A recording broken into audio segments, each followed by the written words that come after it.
If you've looked into getting a crank trigger kit for your 2JZ GE non-VVTi, you've probably seen that it requires you to remove the harmonic balancer, the timing belt, not to mention swapping out your oil pump.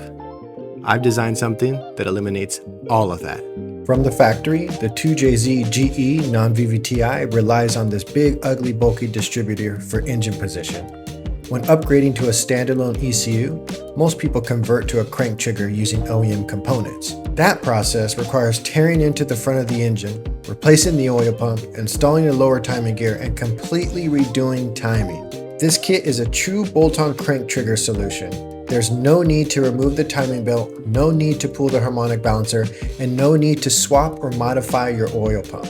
The kit mounts externally and can be installed without opening up the engine. Sensor placement and alignment are designed to give a clean and consistent signal. This setup does require a standalone ECU that supports custom trigger inputs.